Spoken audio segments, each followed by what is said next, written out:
안녕하세요. 누가 시키지도 않았는데 그냥 합니다. 진짜 시키지도 않았는데 아, 그래도 기록은 하나 이렇게 남겨둬야 할 것 같아서 음, 그래서 한번 올해는 이렇게 한번 기록으로 남겨볼까 합니다. 음, 네. 어, 제가 수련 목회자 선발고시를 보았던 게 2017년도였습니다. 보고 옆에 있는 같이 공부했던 친구 전도사들이 떨어진 친구들이 있어서 제가 합격했던 경험담이나 요령을 이렇게 말로 설명해 줬는데 근데 그 친구들 또 떨어졌더라군요. 그래서 안 되겠다. 그래서 문서로 정리해서 건네줬습니다. 음, 또 떨어졌어요. 그래서 이제 또 그 문서로 정리한 걸 계속 매년 업데이트해서 줬습니다. 그런데 그거를 그 주변에 있는 친구들이 같이 보더군요. 자기도 달랍니다. 줬지요. 하다 보니까 이 사람 저 사람 많이 붙어서 하다 보니 일일이 주기 힘들어서 제 개인 블로그에다 올렸습니다. 생판 모르는 사람들이 다 보더군요. 뭐 그럴 생각까지는 없었는데 하다 보니 작년에는 원우에서 한번 이렇게 온라인으로 한번 해달라고 해서 했는데 참 저로서는 즐거운 시간이었습니다.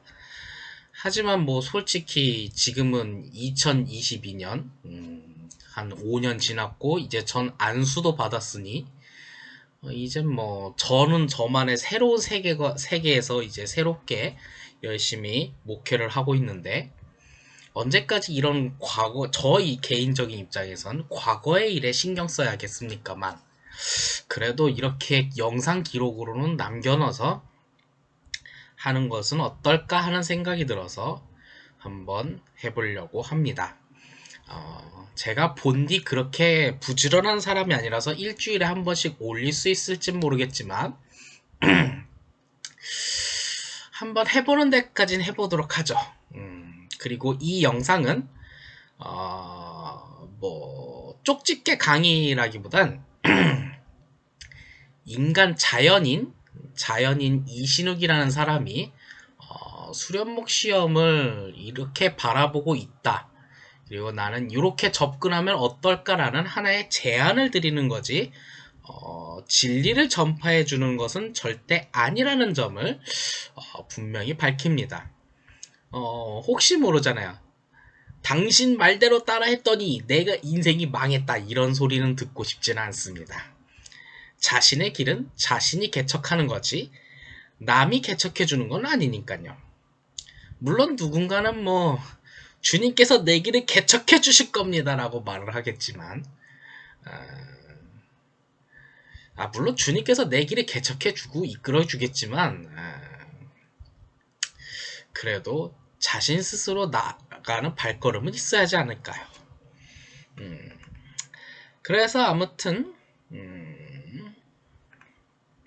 자, 뭐 이런 식으로 갑자기 얼굴 보니 뭐 아니 이런 뭐 돼지가 있나라고 생각하겠지만 예, 속으로만 생각하세요.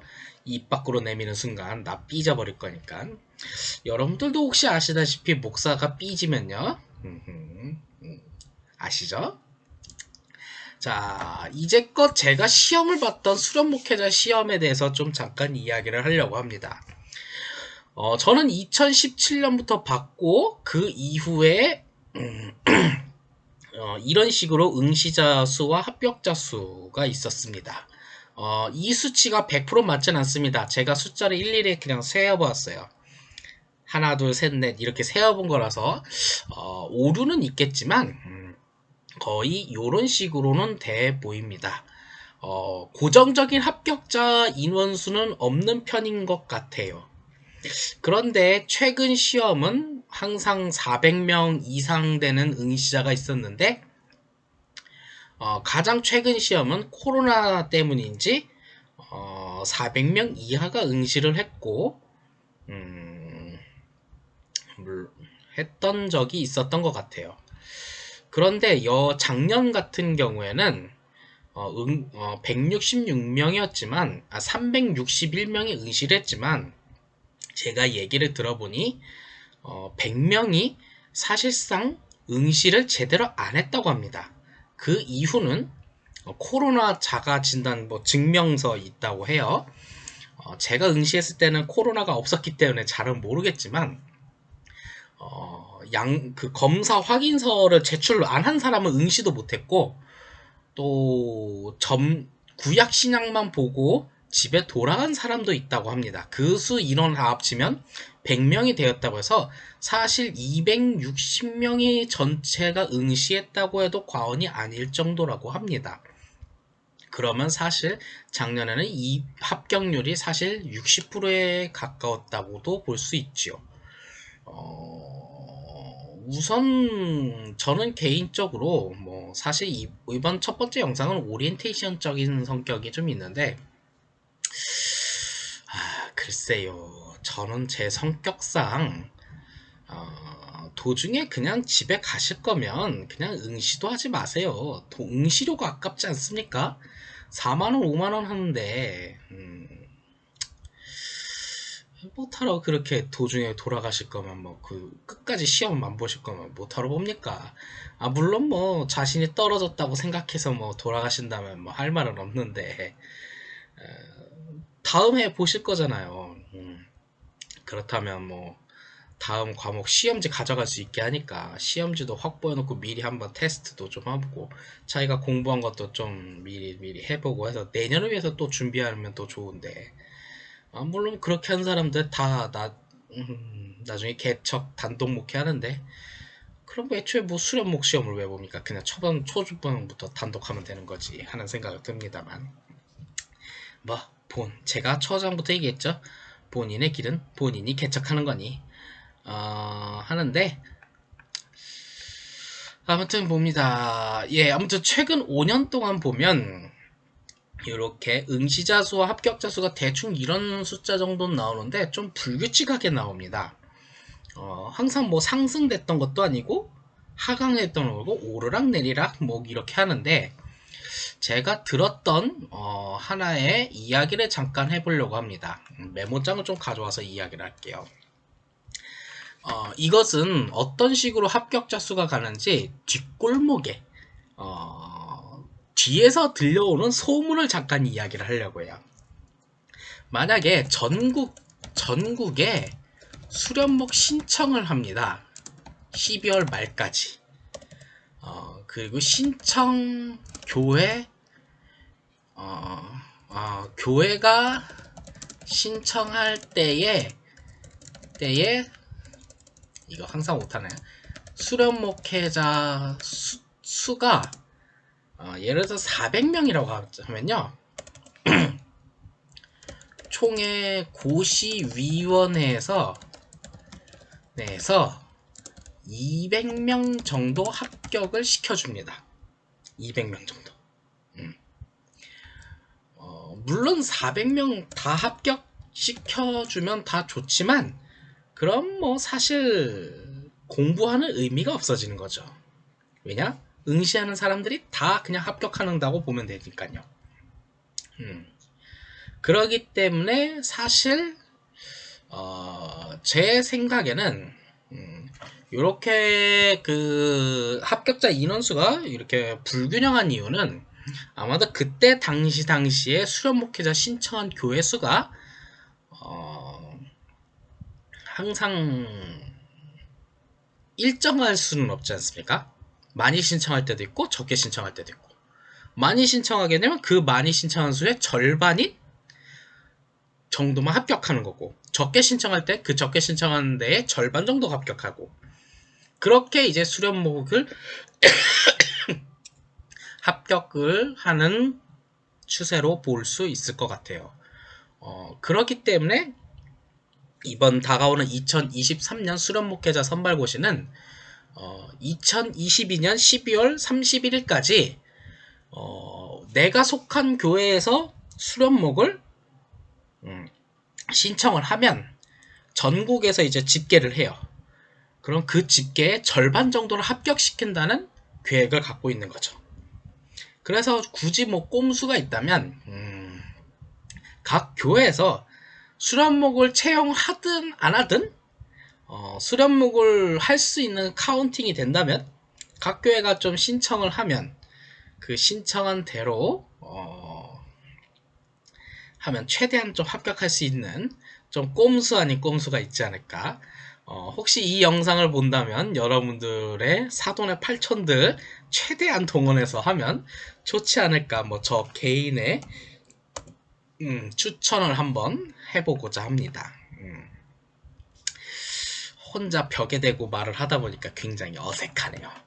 아무튼 뭐 이런 식으로 합격을 된다고 하니 여러분들이 요걸 잘 해서 이런 식으로 합격한다고 생각하시면 돼요. 물론 뭐 연회별 쿼터제 뭐 이런 얘기도 있기도 합니다. 왜냐면 지원 연회에 따라서 지원하는데 뭐 남부연회 지원하고 서울연회 지원을 하는데 예를 들어서 남부연회에서 수련목회자 총 인원이 40명이다. 그럼 남부연에서 한 20명 뽑는다. 뭐 이런 식으로 생각하면 될 것 같습니다. 그러면 만약에 뭐 예를 들어 이런 식으로 생각하는 경우가 있겠죠. 예를 들어 서울연회가 30명 뽑고 남부연회가 20명 뽑는데 서울연회 31등이 남부연회 1등보다 성적이 더 좋아. 예를 들어 서울 31등 성적이 남부 31등보다 아니 남부 1등보다 성적이 더 좋으면 성적이 더 좋은 애가 떨어질 수 있지 않냐, 뭐 이렇게 생각하는 사람도 있을 수도 있어요. 왜냐, 제가 처음 시험 봤을 때 그런 걱정을 했었거든요. 그런데 막상 가 보니까요 그런 일은 없어요. 왜냐 왜냐 왜냐 왜냐 왜냐 항상 미달이었어요. 왜냐, 성경 구약과 신약을 항상 60% 넘기는 사람이 항상 부족하더라고요. 그랬다, 뭐 그런 얘기가 돌고 있어요. 물론 뭐 당신이 뭐 실제로 평가하는 사람이 아닌데 네가 어떻게 그걸 확신하냐 라고 말한다면 할 말은 없는데 그냥 들리는 얘기를 뭐 조합해보면 항상 뭐 이런 것에 문제는 없었고, 항상 뭐 미달 뭐 항상 모든 교회들이 인원은 다 못 채웠고 성경을 항상 60%를 넘기기 힘들었다 라는 얘기가 있었죠. 그래갖고 너무 인원이 안 뽑히니 60%에서 55%로 한번 내렸다 라는 설이 있죠. 이거는 특정한 권력자의 아들을 구제시키기 위한 것이 아니라 너무 인원이 적으니 인원을 더 많이 뽑기 위한 그런 사랑의 은혜라는 것을 여러분들이 좀 아셨으면 좋겠어요. 자, 구약 시험에 대해서 한번 추세를 한번 좀 얘기해 보려고요. 지금 보면 여러분들이 보기엔 좀 굉장히 숫자가 작겠는데, 자세히 보시면 암송 같은 경우에는 암송도 구약 암송도 한 절짜리와 두 절 이상짜리가 있을 거예요. 근데 최근 4, 5년 동안은 암송이 한 절짜리가 굉장히 많이 나오고 있어요. 그렇기 때문에 만약 여러분들이 저 시간이 없어요 그러면 구약 한 절짜리를 먼저 외우도록 하세요.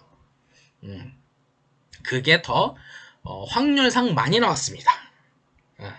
그리고 만약 구약에도 보면 객관식이 있고 단답형이 있고 괄호 채우기가 있잖아요. 괄호도 한 개짜리, 두 개짜리, 세 개짜리, 네 개짜리인데 구약에는 세 개짜리가 없어요.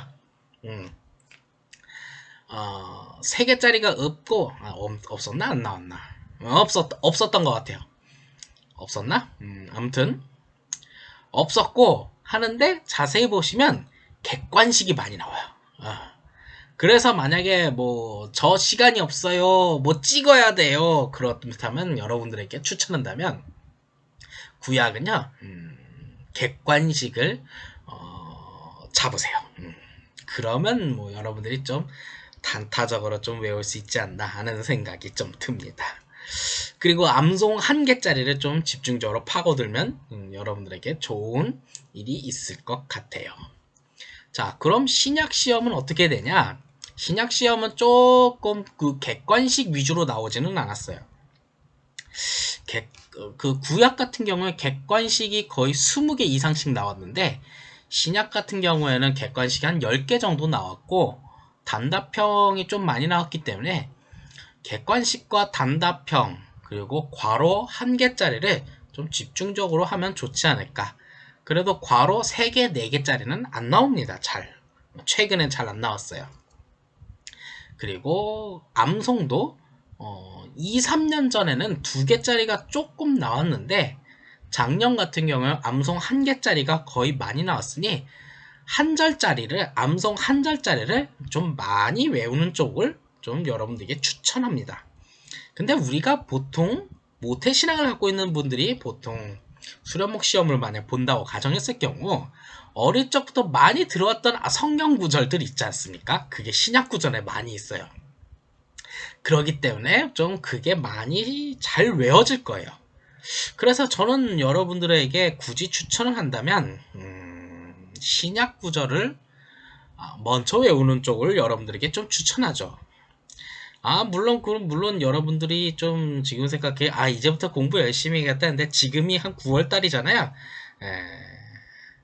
지금부터 공부 시작하면 늦었죠? 솔직히 말해서. 참고로 저는 작년이 아니라 2017년도에 시험을 봤으니까 2016년도에 이제 졸업학년이었으니까요. 2016년도 5월달부터 시작을 했습니다. 미친듯이 공부했죠. 지금 생각해보면 그런 심보로 공부했으면 사법고시를 공부해도 합격했을 것 같은 느낌이 들 정도로 참 공부 열심히 했던 것 같은데, 아무튼 좀 5월달부터 좀 했던 것 같아요.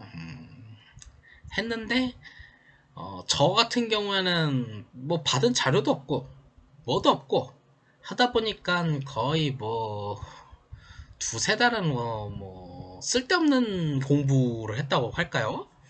뭐 예를 들어서 볼까요? 교리와 장정을 처음부터 끝까지 읽었다던가, 책을 처음부터 끝까지 읽었다던가, 성경 문제집을 처음부터 끝까지 타이핑을 한다던가, 이런 걸로 좀 두세 달을 좀 보냈던 것 같아요. 그래서 좀 5월달부터 시작한 면은 좀 있는데, 그래서 조금 좀 제가 처음 시작했을 때는 좀 미련한 느낌이 좀 있었죠. 지금 생각해보면 좀 부끄럽기도 하네요. 좀 그런 면은 좀 있었습니다. 아무튼 다시 이야기는 원점으로 돌아와서 이런 신약은 좀 요렇게 구약과는 다르게 객관식보다는 좀 여러 괄호 문제까지 좀 많이 봐야 한다는 게 좀 많이 분포가 돼 있다는 게 이제까지의 좀 추세였습니다. 자, 그럼 교리화 장정을 한번 볼까요? 교리화 장정은 크게 시험이 나오는 게 10개 분류로 되어 있습니다. 1편 역사와 교리부터 10편 과정법까지 나와 있는데, 근데 교리화 장정이 총 33문제예요. 그렇다면 눈치 빠른 사람은 알 거예요. 10개 분류로 나오고 있으니까 한 분류당 3문제씩 나오겠구나. 네, 맞습니다.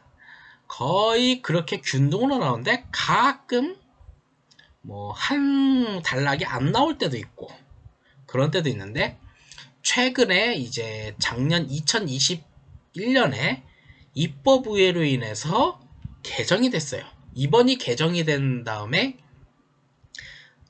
바로 시험을 보게 되는 거죠.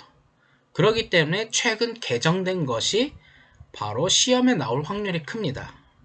예를 들어서 감리교회 투표권은 정연 10년, 11년 이상부터 있었는데 지금부터는 정연 1년부터 있어요. 바로 제가 투표권이 있죠. 그래서 참 요새 감독 선거 있을 때 문자가 많이 옵니다. 그래서 나도 이제 감리교의 일원이 됐구나 하는 그런 좀 느낌이 좀 드는 그런 느낌인데, 여러분들도 그런 걸 느낄 때가 올 거예요. 참 내가 소속감을 느끼게 되는. 아무튼 뭐 그런 것처럼 뭐 이 바뀌었던 것이 나올 확률이 굉장히 크죠. 그런 것 같은 경우에는 이제 8편 선거법에서 나오는 내용들이 굉장히 크겠죠.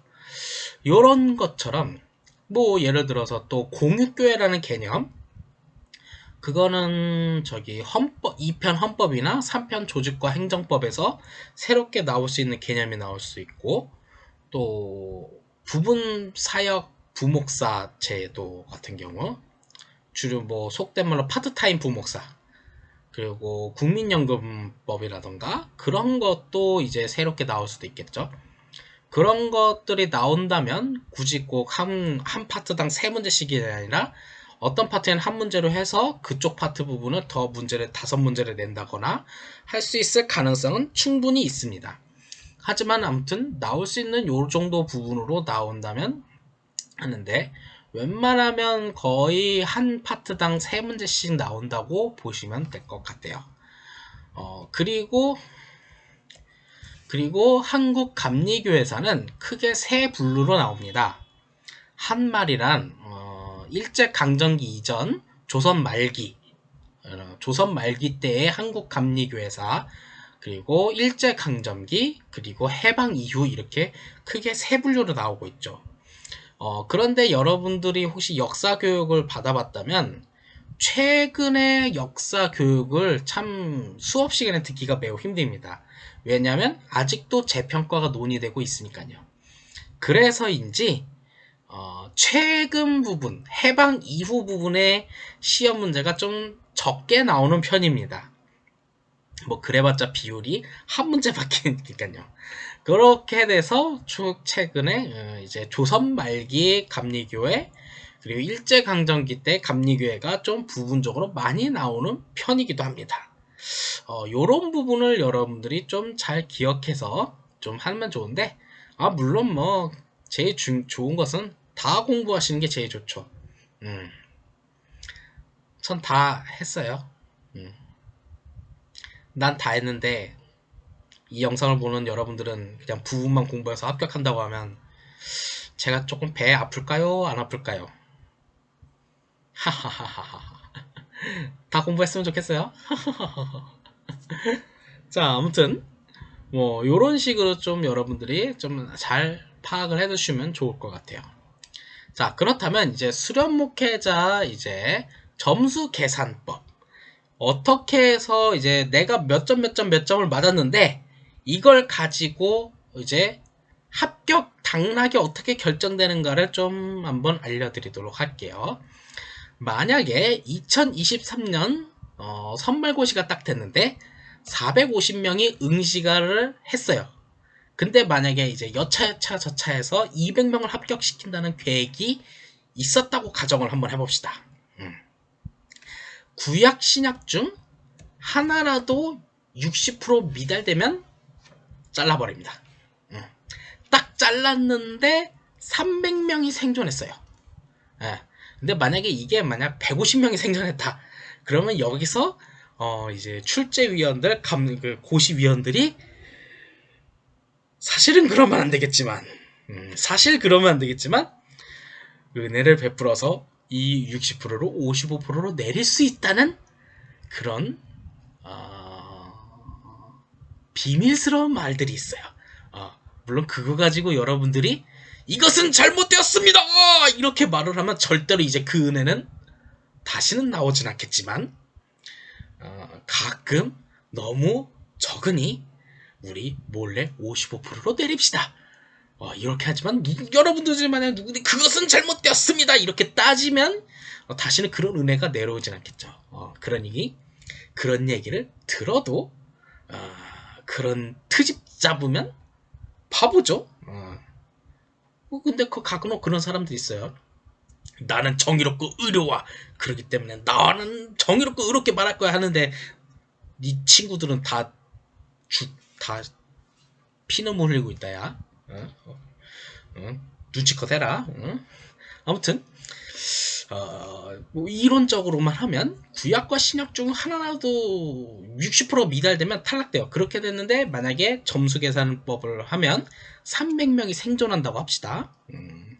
그러면 이제 다음 이제 교리와 장정, 감리교회 신학, 그리고 한국 교회사 이렇게 해주는데 이 세 개 중에 하나라도 80% 미달되는 것을 체크합니다. 그러니까 이거 합계가 아니라 이것의 과목이 예를 들어서 80, 80, 80이면 되는데 80, 70, 80이면 한번 자르는 거예요. 그렇게 해서 잘라봤더니 100명밖에 안 남았다. 그러면 200명 합격되는 계획에는 미달되니 이것을 70%로 다시 한번 내려서 인원을 카운팅을 해보는 거죠. 그랬더니 150명이 됐다고 한번 가정해 봅시다. 그러면 200명 합격 계획에는 미달되니 이걸 60%로 한번 또 잘라보는 거죠. 그랬더니 175명이야. 그러니 200명 합격 계획은 미달이잖아요. 그래서 50%를 한번 다 잘라봤어. 그러니 200명이 딱 떨어지는 거야. 그럼 200명 합격으로 이게 계획이 진행되는 거죠. 요 내용이 좀 이해가 되셨는지 모르겠네요. 이런 식으로 해서 되는 거죠. 그러니까 뭐 예를 들어서 교리와 장장은 100점 있고 감리교회사도 100점인데 뭐 예를 들어서 감리교회 신학이 뭐 40점이다. 그러면 그냥 저건 40점짜리로 보면 좀 짜리로 봐야지 않겠나. 저는 그렇게 생각을 합니다. 그렇다면 저는 어땠나? 우선은 저는 당연히 구약과 신약은 60점은 당연히 넘었는데 행정실에 본부 이제 행정실에 전화할 일이 있어서 잠깐 전화를 했어요. 뭐뭐 때문에 좀 전화 드렸습니다. 제 친구는 다 우편물을 받았는데 저는 왜 안 와서 한번 전화 드렸어요 했더니 네 그 우편물 이제 곧 갑니다. 그러더니 제 점수를 알려주는 거예요. 난 점수 알려달라고 묻질 않았는데 그때 그렇게 말하더라고요. 교리와 장정과 감리교회사는 한 80%는 넘으셨네요? 난 묻지도 않았는데. 근데 감리교회 신학은 한 60% 조금 안 되시네요. 아닌가? 40%라고 했나? 60%라고 했나? 나도 기억이 까물까물해요. 아무튼 그랬던 것 같아요. 60%였나 40%였나? 그렇게 알려주는 거야. 그래서 아닌가? 40%였나? 나도 오래돼서 뇌가 살쪘나? 기억이 잘 안 납니다. 아무튼 그렇게 해서 좀 그래서 이 세 개 과목이 40%라고 만약에 가정했고 40%대까지는 한번 내려갔겠구나 하는 생각을 한번 해보는 거죠. 참고로 이제 수련 목회자 끝나면 수련 목회자 영성 수련회라고 해서 합격한 사람들끼리 다 모아놓는 행사가 있어요. 거기 당연히 가야죠. 가서 이제 면접도 보고 하는데 거기 가면요 그 진행실이 있어요. 진행실에 가서 조용히 제 점수를 알고 싶습니다. 이렇게 딱 말하면요 딱 너는 몇 점이야 이렇게 말은 안 해준다고 해요. 가끔 알려주는 사람도 있다고 하는데 근데 대충 너 이 정도 돼 이렇게까지만 뭐 하고 어떤 경우에는 너 몇 등이야 이렇게까지만 한다고는 하는데 글쎄요 뭐 저는 거기까지는 안 물어봐서 저는 거기까지는 안 물어봐서 네 그렇습니다. 그렇다고요. 그래서 저는 전략을 하나 추천을 하자면 60%에 너무 만족하지 마세요. 그러다 갑자기 여러분들 배탈 나가서 60%가 안 돼서 59%에 멈출 수도 있잖아요. 그러니까 70% 이상을 확보한다고 여러분들이 항상 준비를 하셨으면 좋겠어요. 저는 제 개인 블로그와 자료실에다가 항상 실전 대비 문제를 올리잖아요. 항상 실전을 준비하듯이 이걸 가지고 70점 이상 나온다고 생각한다고 하고 항상 준비해서 공부를 하시면 좋고, 그렇다고 70%에 만족하지 말고 그 이상을 유지하도록 100점 나면 더 좋죠. 그렇게 항상 준비하시면 더 좋지 않겠나 여러분들께 한번 추천해 드립니다. 그럼 더 좋지 않을까요? 그렇게 하세요. 해주세요, 제발. 내가 솔직히 5년이나 지났는데 내가 왜 이 짓거리를 하는지는 내가 모르겠는데, 이제 솔직히 내 친구들 다 이제 술 한 번 안 보고 다 이제 딱 진짜 한 사람만 빼고 다 목산수 받았어. 내가 왜 그런지 모르겠는데, 이제 갑자기 내 친인척 범준에 있는 한 분이 갑자기 나 이제 곧 수련목 볼 거야. 그때까지만 하라고 해서 이제 이렇게 하고 있는데, 내가 이걸 진짜 내가 왜 아직까지도 하고 있는지 모르겠어. 갑자기 내가 왜 흥분하지? 아무튼 좀 해줘요. 내 열심히 이렇게 유전 좀 이거 봐주는 친구도 없는데 이렇게까지 만들었는데, 이렇게 만들었는데 봐주는 친구도 없고 하니까 좀 해줘요. 좀 공부 좀 해주라. 좀 안 되면 전화해서 나 좀 물어봐줘. 좀 그렇게 해줘요. 좀. 자, 다음. 자, 성경방송 저가 추천하는 건요. 여기 그 어플 있죠? 키즐렛이라는 어플 좀 한번 활용하면 더 좋을 것 같아요. 기차 안에서 할 때마다 보면서 암송하면 좀 좋지 않겠어요? 근데 저는요, 깜지 쓰면서 외웠어요. 그냥 겁나게 썼죠. 그냥 이제. 사랑은 연필로 쓰라고 하는데 성경 암송은 깜지로 하면서 외웠다고. 그냥 했고, 키즐렛 쓰면서 했는데, 근데 이 키즐렛이 좀 단점이 있어요. 그 제시어가 있어요. 무지에서 창세기 1장 있죠? 태초에 하나님의 천지를 창조하시나? 네, 근데 제시어가 태초에 하나님이 이 제시어가 두 개가 있는데, 실제 시험에는 제시어가 한 개예요. 그래서 저게 좀 단점이 좀 있는데, 제시어가 한 가고, 성경함송 사람들이 모르는 거 있는데 부분 점수 있어요. 그렇기 때문에 그 비슷하게라도 좀 쓰세요. 최대한. 실제로 그 신학 구절 중에 두 절짜리가 있는데, 마지막 절에 그러므로 인자는 안식일의 주인이니라 라는 성경 구절이 있어요. 그 앞에는 어쩌고 있는데, 그러므로 인자는 안식일의 주인이니라. 이 암송이 있는데, 저는 그러므로 인자는 안식일의 주인이라 이거 하나만 쓰고 절반 받았어요. 잘했잖아. 그러니까 최대한 있는 데를 쓰세요. 몰라 안 써 이런 거 없어요. 그냥 최대한 그냥 비슷하게 써요. 아니면 소설이라도 쓰세요. 그러면 좀 가상에서라도 좀 혹시 몰라요. 그래요. 1점의 은혜가 하늘에서 내려질지 그냥 쓰세요. 하루에 13개씩 그냥 하면 2주면 전체 한 번씩 훑어볼 수 있을 정도니까 이렇게 한 번씩 보시면 되고요. 근데 개혁, 제가 봤던 17년도에 개혁 한글 써도 인정해줬거든요? 근데 이젠 좀 안 될 것 같아요. 개혁 한글 인정 안 할 것 같습니다. 개정만 쓰세요. 웬만하면. 그리고 신약은 신약부터 이제 암송하는 게 제일 좋고요. 두 절짜리는 나중에 암송하세요. 너무 두 절부터 암송하면요 너무 힘들어. 한 절짜리부터 암송해야지 이제 성취욕이라는 게 있지 않겠습니까? 그리고 또 성경 시험은 이제 문제 속에서 답을 찾아야 돼요. 이게 나중에 2편, 3편 영상에서 이제 만들어 볼 때, 예를 들어서 봅시다. 누구누구의 장자는 누구인가? 객관식 1, 2, 3, 4, 5. 1, 2, 3, 4. 정답이 몇 번일까요? 누구누구의 장자는 몇 번인가? 정답 1번이죠. 첫째 아들이니까. 뭐 이런 식으로. 문제 속에서 답을 찾으라는 거예요. 저는 이렇게. 답을 외워야 할 필요는 있지만 뭐 이런 식으로 쉽게 좀 찾을 수 있는 것이 몇 개 좀 있어요. 저는 그거 좀 알려드릴게요. 그러니까 좀 봐줘요. 그리고 좋아요, 구독과 좋아요, 알림 설정도 눌러주면, 내가 그렇다고 뭐 돈을 받습니까? 뭘 받습니까? 그거라도 해주면 얼마나 좋습니까? 이거 참. 좀 해주라 좀. 진짜 뭐 저기 정통 신학과 출신은 아니고 일반대 출신이죠. 그래도 목사수 받은 나름 선배잖아요. 좀 해주라 좀. 진짜. 자, 이야기는 다시 원점으로.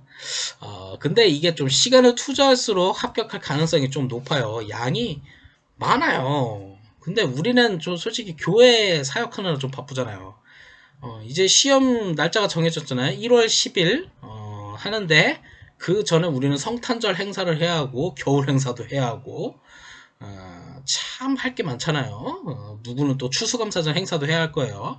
예, 그리고 기말고사, 중간고사, 기말고사도 해야 하고요. 졸업시험 다 끝내놓으시겠죠? 저 같은 경우에는 5월 달에 졸업시험을 다 끝내놨기 때문에 했는데, 또 이제 또 딱 봐도 이거 떨어질 거 딱 보이는 사람들은 졸업시험도 다 못 끝내놨을 거야. 그러니까 시간 많이 투자하니까 미리 끝내는 거 다 끝내놨었어야 돼. 그러니까 딱 그렇게 다 끝내놓고 해야 하니까 미리 다 준비해놓고 이렇게 하시면 좋고. 아무튼 성경 문제집은요, 문제 속에 정답이 있어요. 자세히 보시면 예를 들어서 뭐 누구의 장자, 누구의 첫째 아들은 뭐 누구인가, 1, 2, 3, 4 정답 1번 첫째 아들을 물어봤으니까 뭐 이런 식으로 하면 되고. 교리와 장정과 한국감리교회사는요, 역대 시험 문제 정답을 이해하면 좋습니다. 왜냐? 나오던 게 맨날 똑같이 또 나와요. 교리와 장정이 좀 작년에 좀 안 나오던 게 좀 나왔긴 했는데, 몇 문제가 좀 나왔지만 몇 개 문제는 나오던 게 항상 또 나오더라고요. 그래서 저는 역대 시험 문제 정답이 이게 왜 정답일까? 그것을 이해한다면 전 80 정도 가능하다고 봅니다. 근데 만약 그게 힘들다면 역대 정답을 그냥 암기만 하세요. 그냥 이거 정답이 2번이었어. 그럼 2번만 외우세요. 그러면 50 정도 가능하지 않을까? 왜냐? 번호 안 바뀌고 그대로 나왔던 적이 많았으니까요. 그랬어요. 자, 그렇다면 감리교회사는 어떻게 하냐? 근데 저는 이거 하나는 좀 말씀드릴게요. 저는 웨슬리 신학, 조직 신학을 많이 공부 못했어요. 저한테는 딱 느낌이 뭐냐면, 조직 신학은 산은 산이고 물은 물이로다. 그렇지, 산은 산이고 물은 물이지. 산은 산이고 물은 물이로다. 이렇게 말을 해서, 그래, 그건 그렇지. 근데 그게 뭐 어쨌다고. 뭐 이런 식으로 좀 다가와갖고. 그리고 저 개인적으로 모건대학교에는 그 조직신학 교수님이요, 딱 두 분이 계셨는데, 한 분은 좀 수업 너무 바쁘셔갖고 그분 수업을 듣기 힘들고, 한 분은요 저 위에 있는 넘사벽 같은 분이 계세요. 그래갖고 더 이해하기가 힘들었어요. 아무튼 근데 아무튼 웨슬리 신학의 핵심 이론을 좀 이해하면 좀 이해하기 쉽고, 서술형 답안지 A4 용지 한 장 줍니다. A4 용지 한 장. 그래서 앞뒤로 한다면 한 문제당 3분의 2페이지 정도 서술하면 된다는 거죠.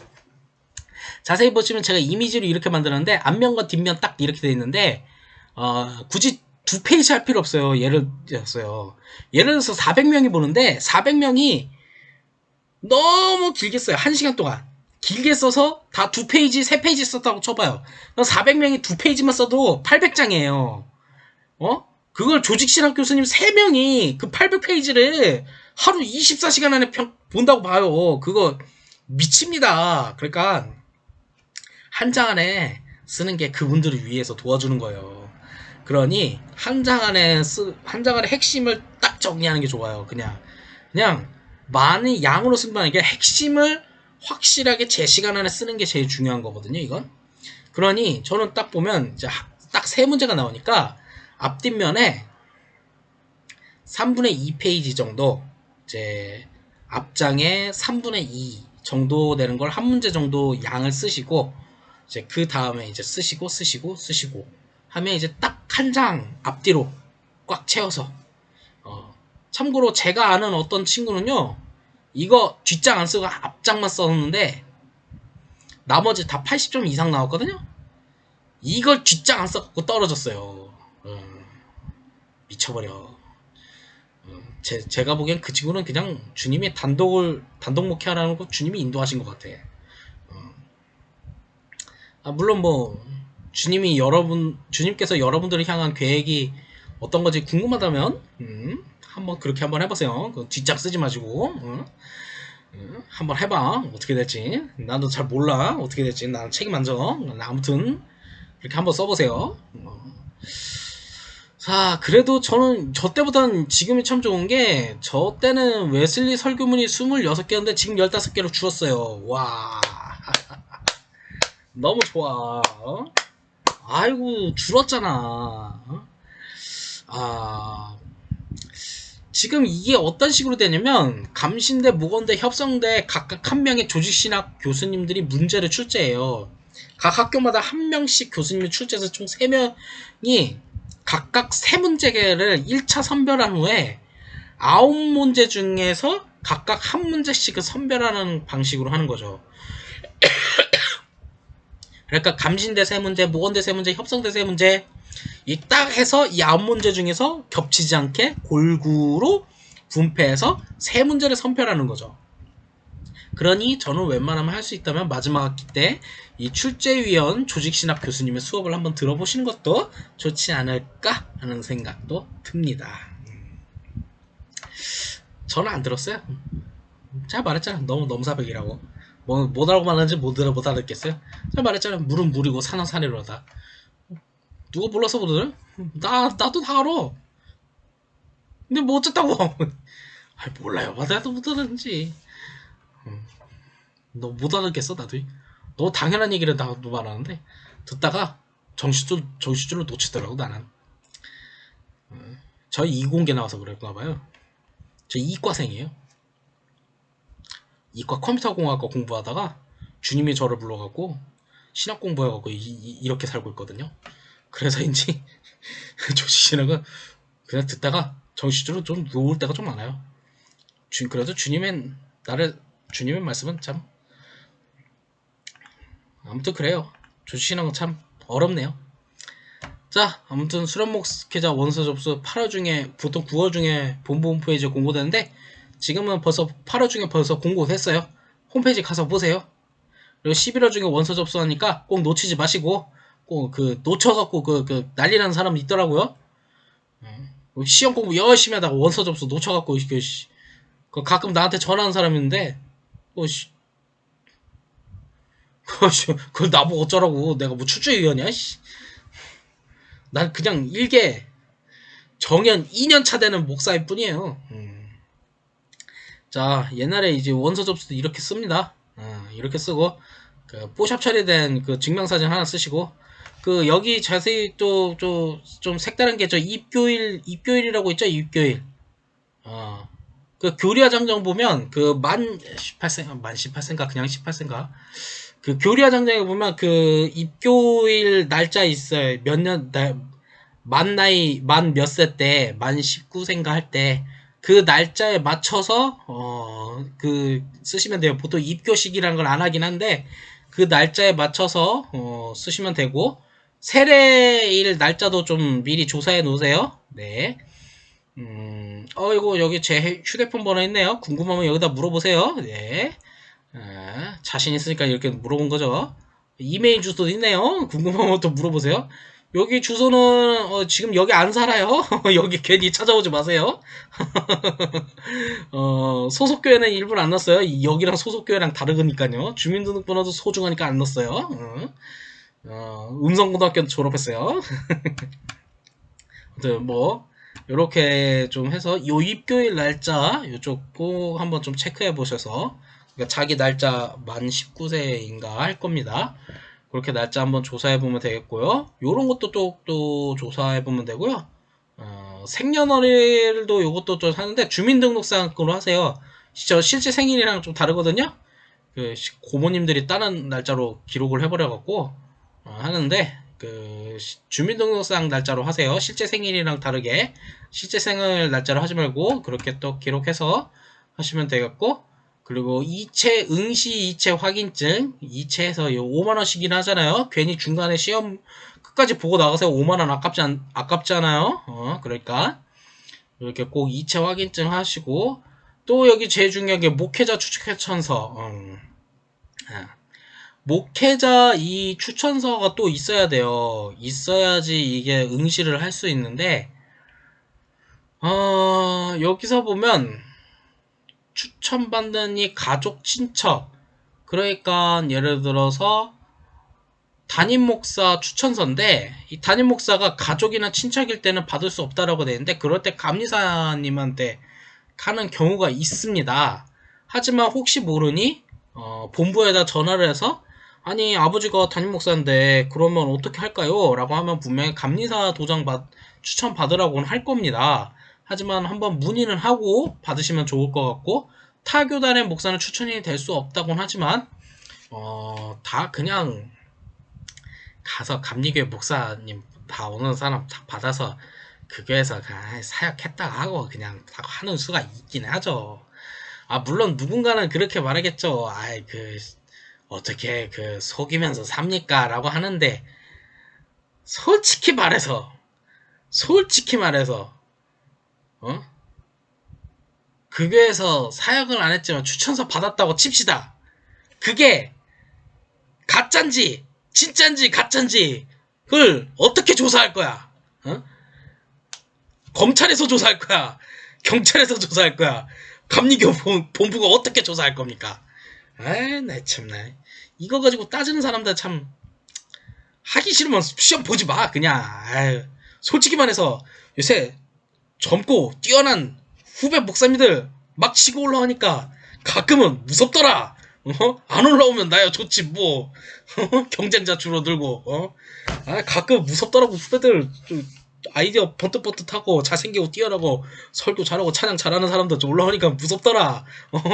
솔직히 내가 그런 생각은 옛날에는 안 했는데.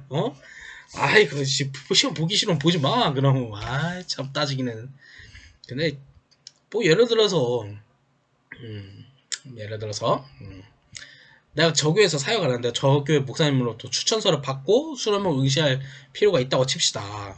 있다고 치는데 이게 만약에 잘못됐다고 쳐봐요. 그러면 감리교회 본부에서 이게 잘못됐네? 어떻게 증명할 거야? 가서 조사할 거야? 가서 그 담임 목사님, 당신이 추천서를 잘못 썼는데 맞습니까? 아닌데요? 이 사람이 우리 교회에서 1년 동안 열심히 사역했는데? 이렇게 딱 대답해버리면 그거 증명할 방법이 없어요. 아니면 검찰이나 수사기관에 의뢰를 해야 하는데 그거 하나 때문에 수사기관에 의뢰를 한다고? 그 감리교회 본부가 그렇게 할 일이 없겠습니까? 그거 참 너무 그렇게 걱정 안 하셔도 되고요. 가끔 걱정하는 사람도 있으니까 내가 하는 말입니다. 자, 아무튼 그 다음에 또 요런 것들 이제 신학대학 종명서, 주민등록소, 아무튼 고백서, 교단 필수 과목 이수증, 연세 신학 출신들만 좀 하는 거 필요한 거 있습니다. 요런 걸로 해서 잘 준비해서 응시하시면 될 것 같습니다. 이렇게 해서 준비하면 되고요. 제가 게으르지 않는 이상은 일주일에 한 번씩 1시간 이내 정도 이제 수련 목회자 시험을 어떻게 준비하면 좋은지 한번 이렇게 주절주절 수다 영상을 한번 작성하도록 하겠습니다. 하면서 가끔 저도 가끔 그렇게 성격이 나쁜 사람은 아닌데, 물론 믿진 않겠지만 가끔 답답한 사람들의 질문 사항들도 좀 이렇게 승질내면서 대답할 때도 있어요. 여러분들도 목사 되면 가끔 그런 날 옵니다. 그래요. 아무튼 이렇게 잘 준비하시면 되고, 가끔 궁금한 거 있으면 댓글 남기면 언제든지 하면 되고, 또 저기 영상 정지 버튼 눌러서 보면 여기 전화번호 있죠? 전화번호 아직도 안 바꾸고 살고 있어요. 예, 개성이 없어갖고. 궁금하면 물어보세요. 근데 가끔 그런 거 있잖아요. 모르는 번호가 연락 오면 저 전화 안 받을 수도 있어요. 그러면 그냥 문자 한번 주세요. 누군데요? 이거에 관련돼서 대화 나누고 싶어요 하면 제가 전화 걸게요. 예. 제가 전화 안 받으면 가끔 그렇게 가끔 모르는 번호 제가 전화 안 받아요. 예, 진짜 저는 성격이 그래요. 아무튼 자 이렇게 준비하시면 될 것 같습니다. 자 여러분들 잘 준비하시고 다음 영상 때는 성경 암송 저는 이렇게 암송했다 이런 편으로 한번 준비해 보도록 하겠습니다. 자 오늘의 영상은 여기까지입니다.